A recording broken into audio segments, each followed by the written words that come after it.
All right, if I can get you, please, to take your Bibles and turn to 2 Corinthians. 2 Corinthians, I think this morning I said we're continuing in chapter 10, and that is correct. We're actually finishing chapter 10 this evening. So we're going to focus in on verses 12 to 18. 12 to 18. So 2 Corinthians chapter 10, verses 12 to 18. I've given you my teaching notes, but again, if you find they are more distracting and you find that it is hard to follow along with me as you're trying to find out where I am in the teaching notes, it's far better for you to tuck those away and just listen to me. And so look at the text and listen to what I'm saying rather than trying to figure out where I am in the teaching notes. And so let me read to you the passage then this evening, and then we will jump into the lesson this evening.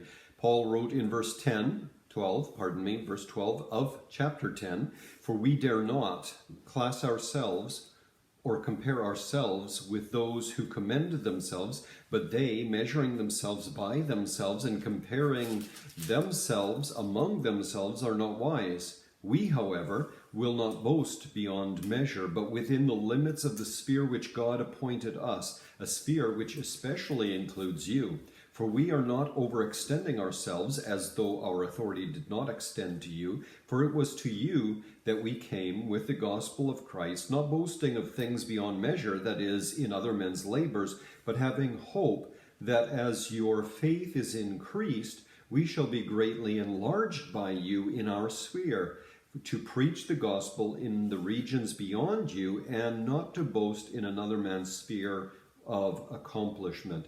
But he who glories, let him glory in the Lord, for not he who commends himself is approved, but whom the Lord commends." All right, and so you'll remember in verses 1 to 11 that Paul's opponents were attempting to elevate themselves and promote themselves in the assembly in the church in Corinth, and they were doing that by raising doubts about Paul, his character, his ministry. The only way they could get into the assembly and become authoritative or influential in the assembly is to try to downgrade Paul and his ministry. They were not teaching the same thing as Paul, and that's one thing that we need to keep in mind here. They were teaching something contrary to Paul. They were teaching things that were against apostolic authority. So it's not a case of individuals vying for, just simply vying for the Corinthian attention. It was a case of whether the Corinthians would follow truth as opposed to falsehood. And so Belleville had said about this passage, Paul's opponents did this. They downplayed Paul's authority by saying that he possessed inferior credentials, credentials, thereby calling into question the authenticity of his ministry. And so there is every evidence that the Corinthians were listening to them. And so that's why Paul is going through this whole process here in verses 10, 11, and 12 to talk about his ministry and as he put it, boast about his authority. He's not boasting about himself. He's boasting about the authority that has been given to him. And so Paul's ministry, we are going to see here, is in sharp contrast to the methods of the false apostles. And so we find here that in verses 12 to 18 that Paul is continuing to speak directly to the Corinthian church, to describe his ministry, but also secondarily to point out the errors of the false apostles. So I didn't read the emphases that I wanted to or I intended to initially, but notice in verse 12, I'll just point out a little bit of the emphases that I should have pointed out. Paul said, "For we dare not class ourselves and compare ourselves with those who commend themselves, but they, measuring themselves by themselves and comparing themselves among themselves, are not wise. We, however, will not boast beyond measure, but within the limits of the sphere which God appointed us, a sphere which especially includes you." All right, so Paul is talking about himself. He used the word "we" to talk about himself, his authority and by extension, his associates. But he also talked about them or they, speaking in third person to speaking of them in third person, speaking of the false apostles, and then he spoke of you, speaking of the Corinthian believers. And so that helps us then to understand this passage. These verses make reference to Paul's God-ordained field of service. So he talks about the measure, he talks about boundaries, he talks about the sphere. And so he's talking about the sphere of the sphere of his ministry, as opposed to their sphere of ministry. All right, and he draws a distinction between the two. And so Paul demonstrates what the opposition to him was all about, in that it was not any concern for the true spiritual welfare of the Corinthians. The goal of the false teachers here, who had come to Corinth, was to expand their sphere of influence by encroaching on the territory claimed by the Apostle Paul, boundaries which had been established by God himself. So that is the emphasis here. Paul had a sphere. It was given to him by God. These individuals were coming into Paul's sphere.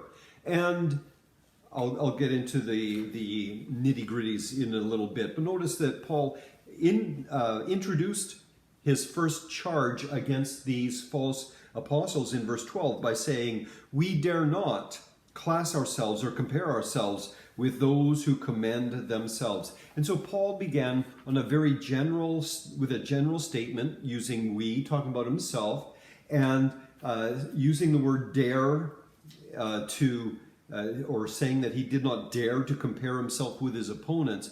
And there is a certain sense of irony here, or sarcasm. Paul is using his wonderful sarcasm here. And if Paul were here, or if we heard him speak it, it would be something more like, "We dare not class ourselves or compare ourselves with those who commend themselves." So he's using a lot of irony here, or sarcasm. Paul is using, he did not even have the, remember we talked about the fact that they were saying he was a weak man. He was not a very bold man in presence. And so here he's saying, yeah, I'm not even bold enough to compare myself with them. All right, and so that is the emphasis in verse 12. Even though Paul was speaking ironically, though, his statement made a lot of sense. It would have been fruitless for him to compare himself, notice, with those who commend themselves. I'm probably trying to draw too much of a distinction. But the word commend here has the meaning of recommend. We could use it in the sense of praise,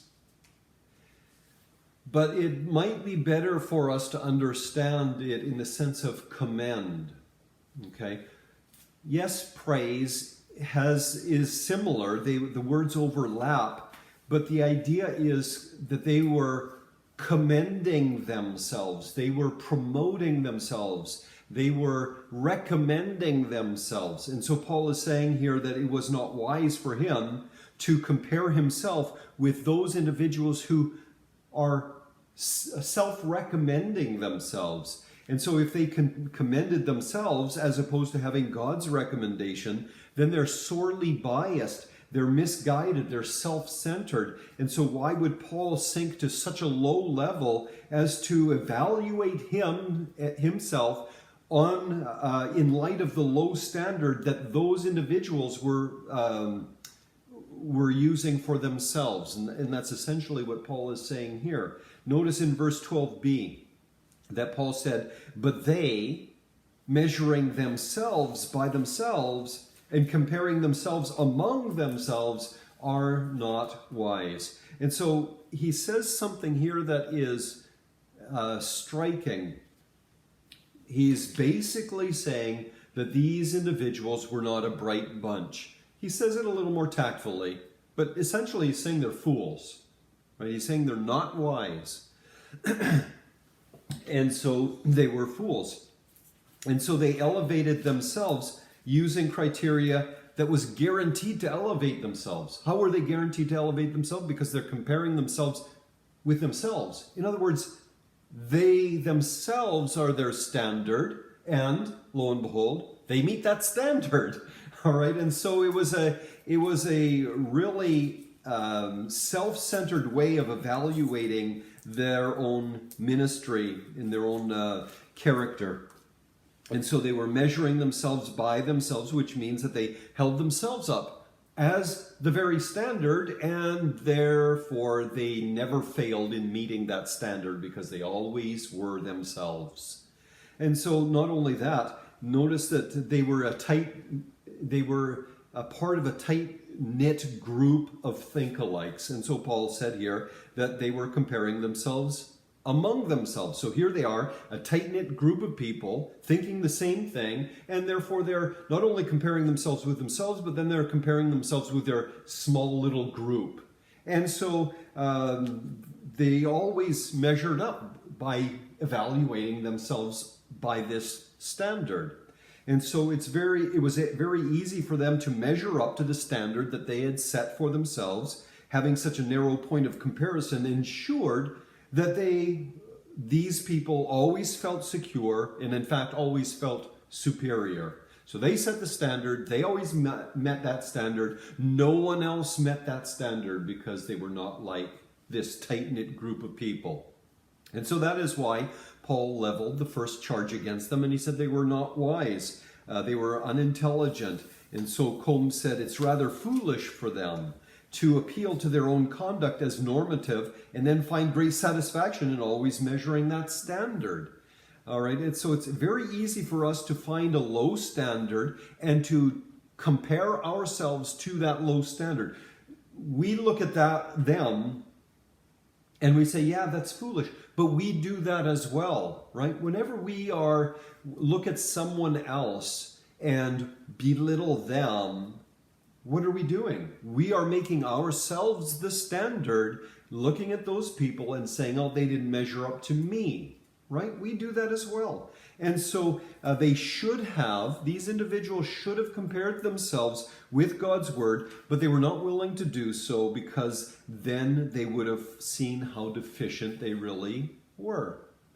And so we should not compare ourselves to ourselves or ourselves with others. We should be open, we should be willing to compare ourselves with God's word and his expectations for us. When we compare ourselves in light of God's word, then we are allowing God to evaluate our hearts, our motives, our actions. And we're unwise when we use some other standard to evaluate our lives other than God's word.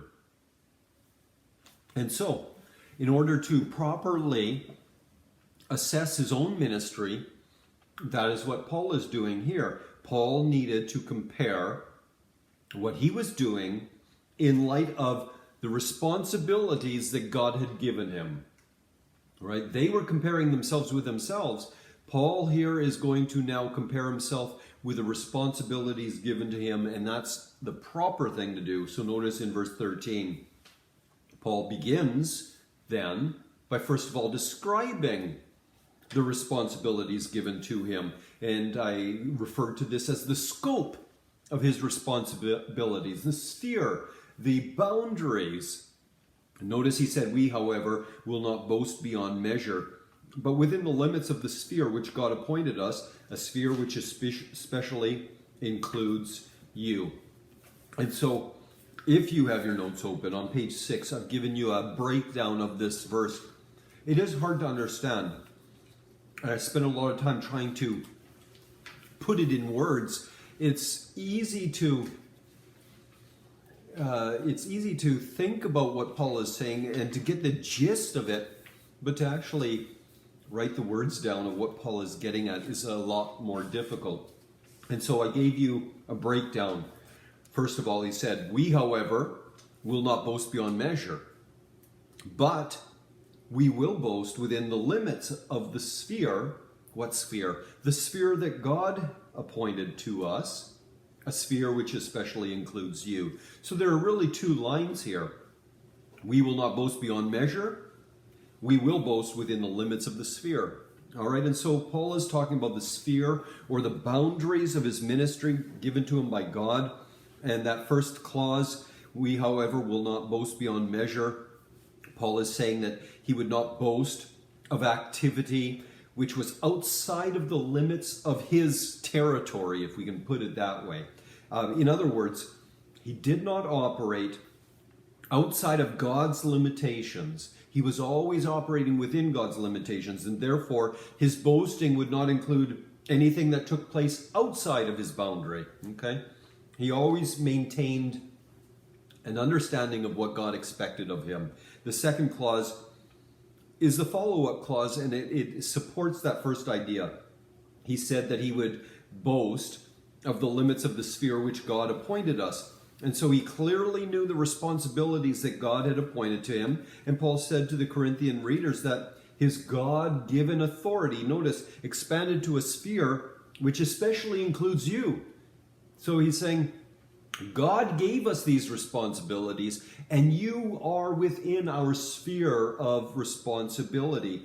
God had given him the responsibility to look after the Corinthians. And so that is then an indirect challenge to the Corinthians. They needed to identify themselves on the proper side of this ongoing debate, ongoing dispute between Paul and these false apostles. They needed to be able to, guided by the Spirit, evaluating the truth, see that Paul is saying the truth, and they needed to align themselves with Paul. But it is also a statement that is an indirect challenge against the false apostles. They were the ones who were intruding in a sphere that they had not been given, that did not belong to them. They were intruding in Paul's sphere, trying to supplant him. That's the key idea here, trying to supplant him, okay? And trying to gain influence over the Corinthians. And so the issue here, now there is I noticed that maybe 3 or 4 of the commentators that I was consulting this week, that a lot of the commentators will go to see if I can figure out where it was, somewhere in Acts where Paul was with the Jerusalem apostles, and they came to an agreement that Paul would reach the Gentiles and they would reach the Jews. And so commentators are trying to pull that into this passage to say that's what Paul was talking about. He was talking about the agreement that Paul had with other apostles. And I gave you 3 reasons why I think that is not the case. First, Paul is not talking about boundaries set by man. He's talking about the boundaries set by God. And secondly, the Jerusalem apostles did evangelize outside of Palestine. And we know that when Paul went from city to city, that he often started by evangelizing Jews. Thirdly, the idea suggests that the fraudsters were somehow an extension of Jerusalem. And even though they claimed to be, they weren't. So I think that trying to compare this passage with that agreement is not the best way of looking at it. These are God's responsibilities that he has given to Paul. So the issue here is not that Paul couldn't work with others. All right? Paul is not trying to say that he is some lone soldier for Jesus and no one dare come into his territory. All right? The issue here is authority. And these false teachers were attacking his authority in order to weasel into the church, and by promoting themselves and their agenda, which was in direct conflict with Paul's apostolic authority. Think about what Paul said in 1 Corinthians when he wrote to the Corinthian church. He said, I planted, speaking of the church in Corinth. What else did he say? Apollos watered, right? He didn't say, shame on Apollos for entering into my field.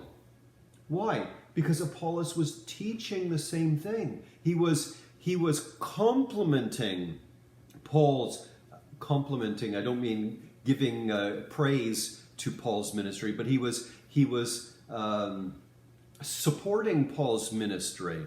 So Apollos was there to support what Paul had taught in Corinth.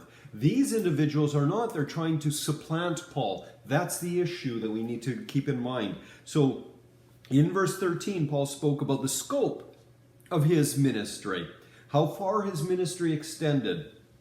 In verse 14 now, he talks about the exercise of his ministry, and that is that he is evaluating now his activity in light of the responsibility that God has given him. Remember, he would be foolish to compare himself with others. He needs to compare himself with God's responsibility. We've seen God's responsibility in verse 13. Now he's going to talk more effectively about his activity. He said in verse 14, we are not overextending ourselves as though our authority did not extend to you, for it was to you that we came with the gospel of Christ. And so here he's saying we did not overextend ourselves.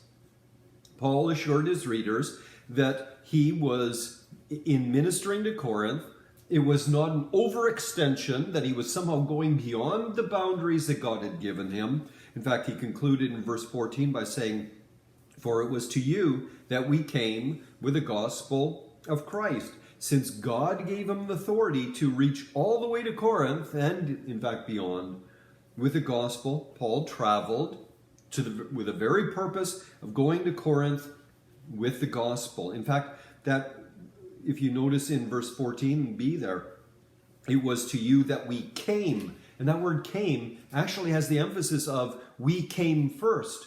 There wasn't anyone who came before Paul with the gospel to the city of Corinth. Paul came first. And so he arrived with the gospel, and the emphasis is long before those false apostles came with their supposed gospel. And so now these false apostles were trying to muscle their way into the assembly and to destroy what Paul had worked to establish. He was there first, and that demonstrates that his ministry had a priority, in a sense, over these false apostles. These false apostles were merely trying to destroy what Paul had originally planted in the city of Corinth. And so Paul was not overreaching or overextending his authority in ministering. Rather, he was faithfully fulfilling what God had given him, and comparing himself with God's expectations was right for Paul to do. We ought to do that as well. He obviously had greater responsibilities, and those were communicated to him directly by God, but we likewise have responsibilities in the New Testament. We are supposed to evaluate ourselves in light of those commands that God has given us. And so by comparing himself with God's expectations, he and the Corinthians could see that he faithfully measured up to God's expectations, not those false apostles' expectations of him. And so everything Paul said of himself was an indirect slam against his detractors, because God didn't authorize them to carry the gospel to Corinth, let alone God didn't authorize them to carry the gospel, let alone to the city of Corinth.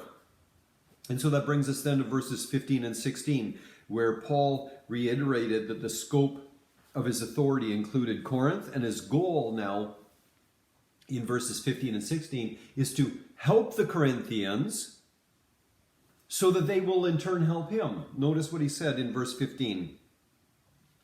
He said, not boasting of things beyond measure, that is, in other men's labors, but having hope that as your faith is increased, we shall be greatly enlarged by you in our sphere to preach the gospel in the regions beyond you, and not boast in another man's sphere of accomplishment. So notice he said that not boasting of things beyond measure, that is, in other men's labors. Now, this could mean one of two things. It could mean that Paul was not boasting about ministry accomplishments in other men's territory. That is, he wasn't interfering in other men's spheres of ministry. Or it could mean that Paul was not boasting about ministry accomplishments which were actually the result of other men's labors. In other words, that Paul wasn't taking credit for other men's accomplishments, and that is reflected in the ESV and the NIV. However, I think the first idea is better, that idea of that he was not interfering in other men's spheres of ministry. So Paul refused to boast about what had occurred beyond the limits of his own ministry. Now, again, that doesn't mean here that Paul that doesn't mean that no one was allowed to evangelize in Gentile regions, as if Paul had exclusive rights to the Gentile regions. We know that that is not true. Paul, again, was contrasting his ministry with the false apostles. So first, the false teachers were not trying to work alongside of Paul. They were attempting to supplant him. And secondly, Paul had been commended by God and they had not been. And so this is then an indirect charge. In fact, the third indirect charge that Paul gives against the false apostles who crept into Paul's territory. They were claiming to having superior pedigrees in order to gain authority. They were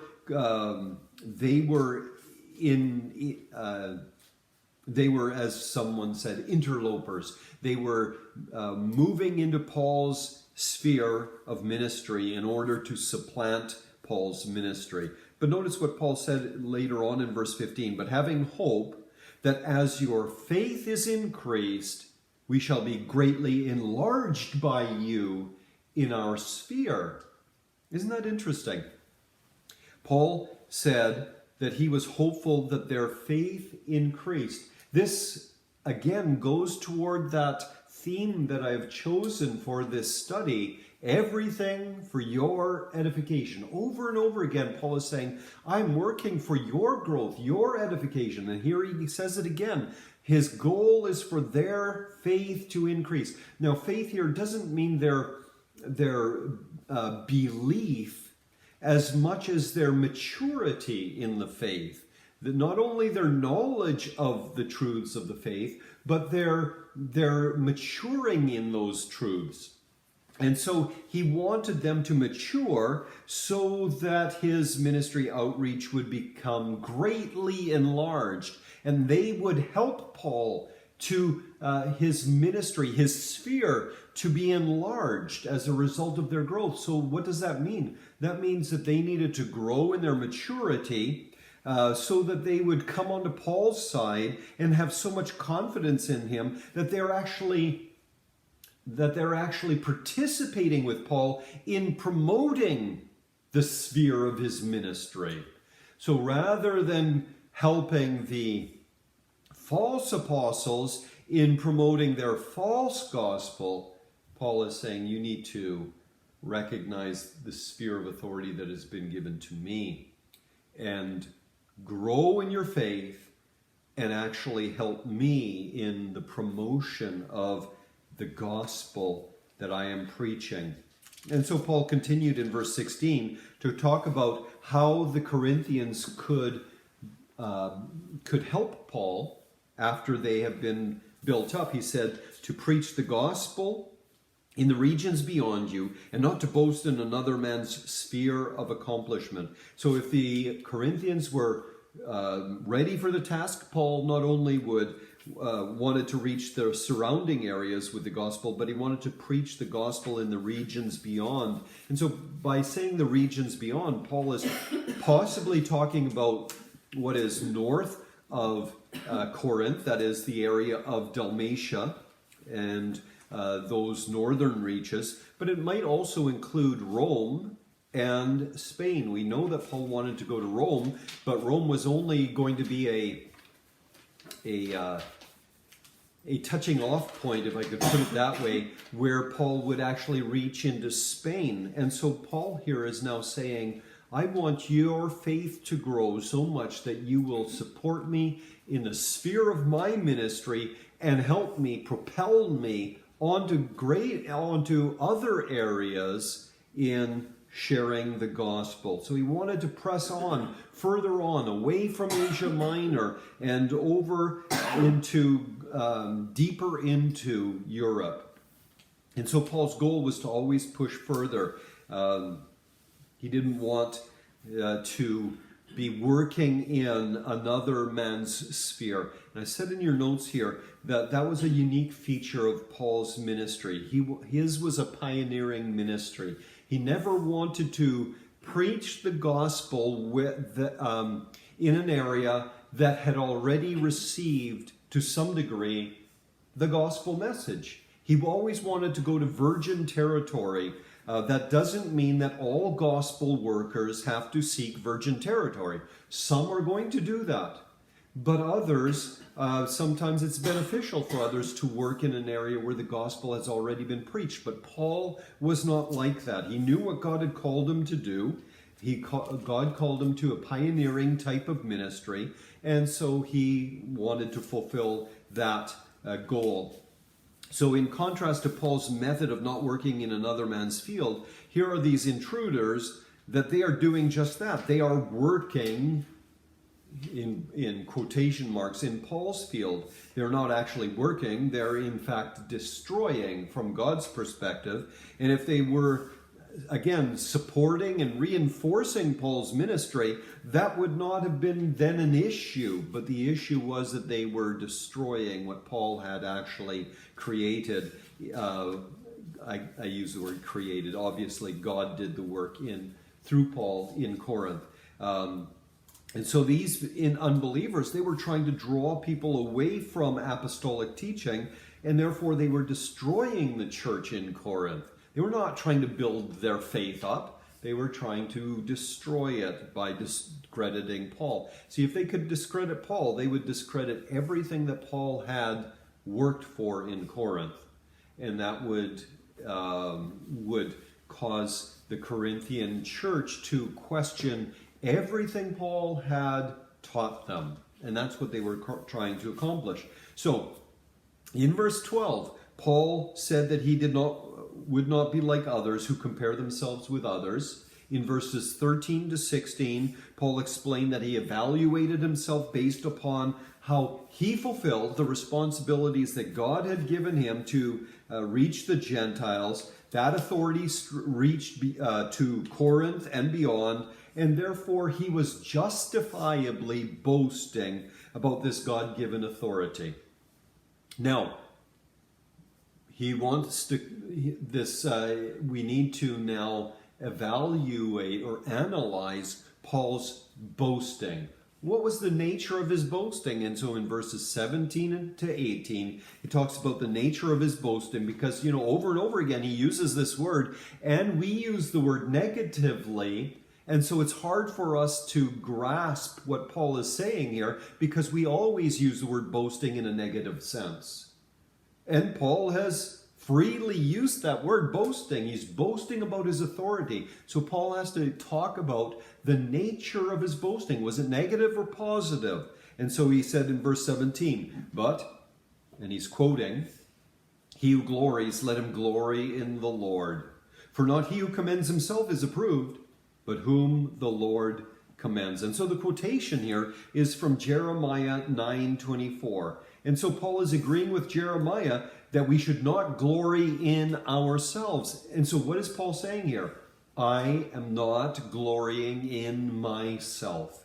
Because his detractors, they were glorying in themselves. But Paul, therefore, because they were glorying in themselves, Paul needed to boast about his authority. But that boasting in his authority was not a glorying in himself. Rather, it was a glorying in God. And so even when Paul elevated his office, he was conscious of the fact that God was the one who not only saved him, not only called him, but God was the one who empowered him. And if God was the one who empowered him, then God was the one who brought about the spiritual fruit in his ministry.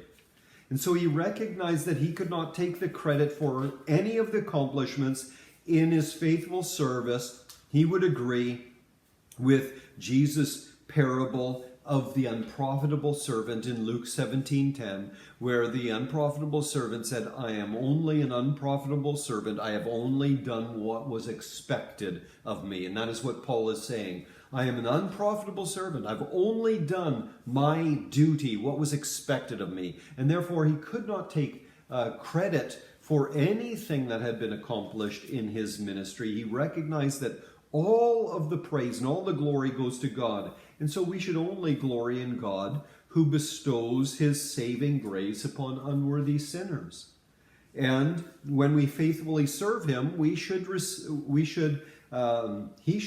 the glory for any spiritual fruit, because he is the one who produced it.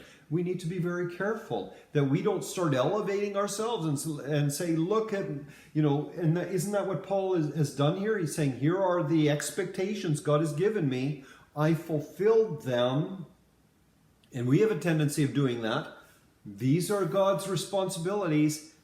I fulfilled them. And we have a tendency of patting ourselves on the back. But Paul here is saying, let's not glory in ourselves. Let's glory in the Lord, because he is the one who saved us. He's the one who's called us. He is the one who empowers us. And so even our obedience is not from us. It is from God. It is a result of God working in us.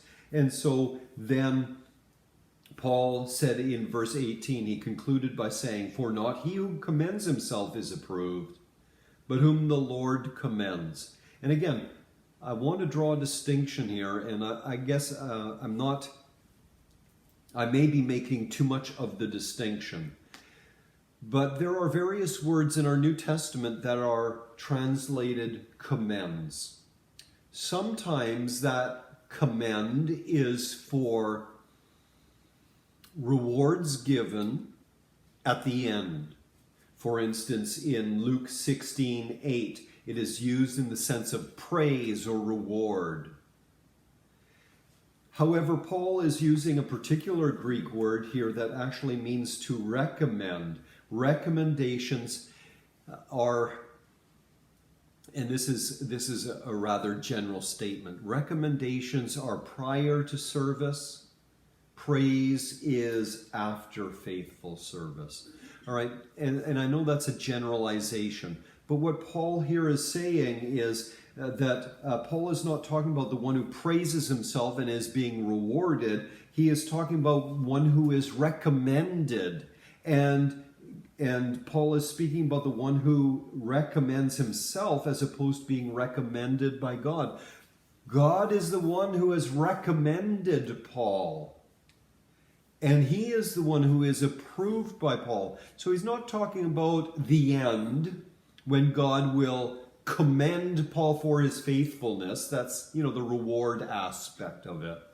He is talking about the fact that God had recommended Paul to ministry, and therefore people were to receive him as a recommended one. It's like we talked about that in the past. I think it was in chapter 3 where Paul said, I don't need a letter of recommendation to you. Okay? And so that's the idea here. Paul emphasized the fact that he is not the one who commends himself who is approved. He emphasized the fact that it is not the one who commends himself who is approved.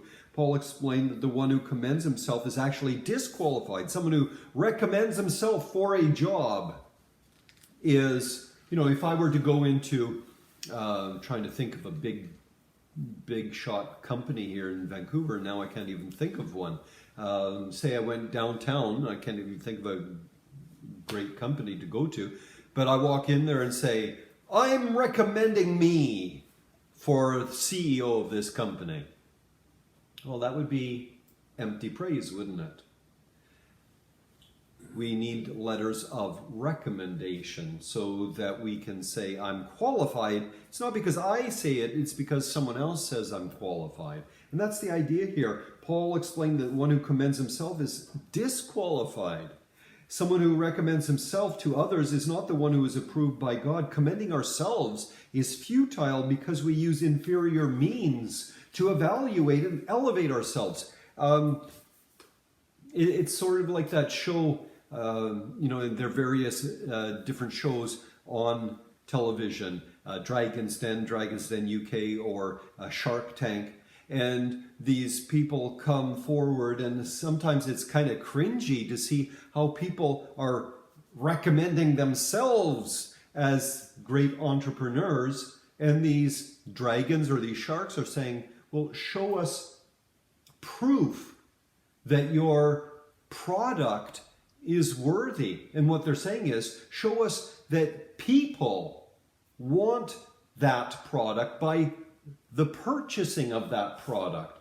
And some people are so cocky that they think, well, it's good. I don't need people to buy my product to show that it is good. And so that's the kind of idea here. When we elevate ourselves, it's faulty reasoning.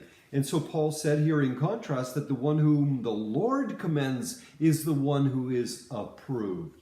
And so Paul here, again, he's going against these false apostles. They were recommending themselves, but in recommending themselves, they are disqualified. God has commended or recommended Paul.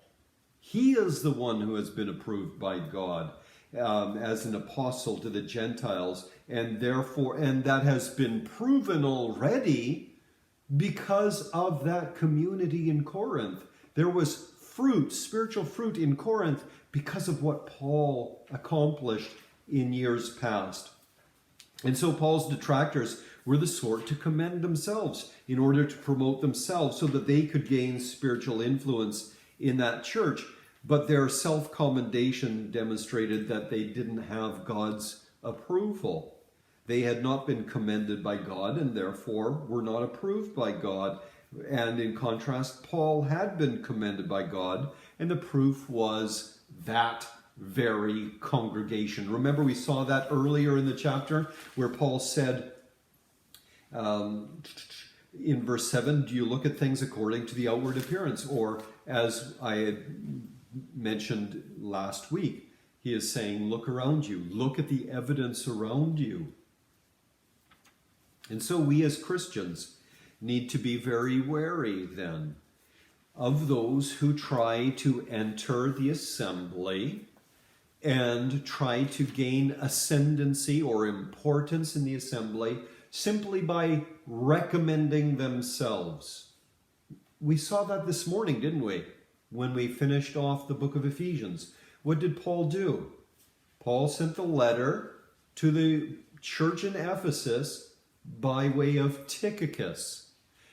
Tychicus didn't just show up and say, hey, I'm here to minister to you. No, he had a letter of recommendation from the Apostle Paul. And so, likewise, we as a church need to be careful when someone all of a sudden shows up in our church and tries to commend himself as some great worker for God. We need to be wary when there is a level of self-promotion. A true servant of God will demonstrate his calling by showing through his actions that he is concerned not for his own promotion, but for the spiritual progress of those around him. And so that takes time, doesn't it? If someone comes into our assembly, it's going to take time for them to demonstrate whether they are really concerned about the assembly or if they're concerned about themselves. Sometimes someone will come to assembly. For instance, someone might move from Toronto here, and they might have a letter from a church, which is the approved method. They want to transfer their membership into the church and to be active in the church. And that letter is significant. Sometimes they they don't come from that background. And then we have to work with them and develop them and disciple them and hopefully develop in them faithfulness. But nevertheless, we need to look at what Paul is saying here, and as a church, be wary of those individuals who are elevating themselves. All right, and so this is not an easy passage to understand, and it's certainly not an easy passage to explain.